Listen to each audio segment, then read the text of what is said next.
আসসালামু আলাইকুম ওয়া রাহমাতুল্লাহি ওয়া বারাকাতুহু। আজকে আমরা আলোচনা করব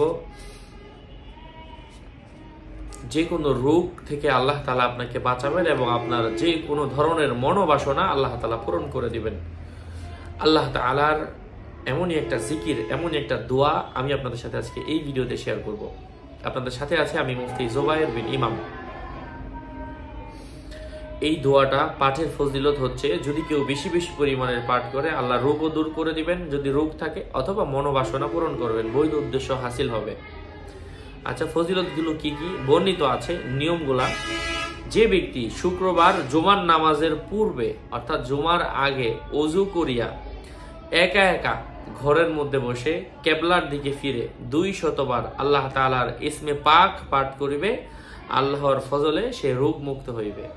আচ্ছা, এবার ইমাম শাহাবুদ্দিন সাহরাওয়ার্দী রাহিমাহুল্লাহ তাআলা তিনি বলেন, যে রোগীর আশা ডক্টরগণ ছাড়িয়া দিয়েছেন, রোগী শুক্রবার জুমার নামাজের পূর্বে এই আমল করলে আল্লাহ তাআলা তাকে আরোগ্যও দান করবেন এবং তাহার মনের বাসনা সহজেই পূরণ হইবে। আল্লাহ তাআলা স্বয়ং তিনি অনেক প্রশংসনীয়, তাই এই ইসমে শরীফের জিকির করিলে আল্লাহ তাআলা অত্যন্ত সন্তুষ্ট হন।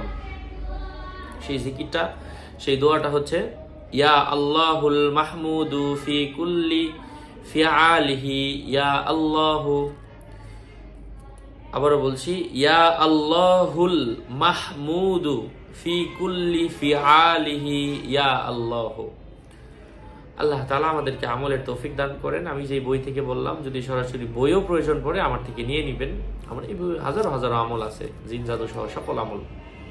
আমার সাথে যোগাযোগের নাম্বার 01908183699। এর বাইরে অন্য কোনো নাম্বার নাই, কোনো ইমো নাই, হোয়াটসঅ্যাপ নাই। প্রত্যেক ভিডিওতে বলি, বারবার বলার পরও সাবধান না হলে এটা আমরা নিচ্ছি না। বই থেকে এই দোয়াটা দেখায় দিচ্ছি। এখানে দেখেন, এই যে এখানে বাংলা উচ্চারণ, এখানে এই যে আরবি দেওয়া আছে অর্থ, এবং এখানে নিয়ম দেওয়া আছে। আসসালামু আলাইকুম।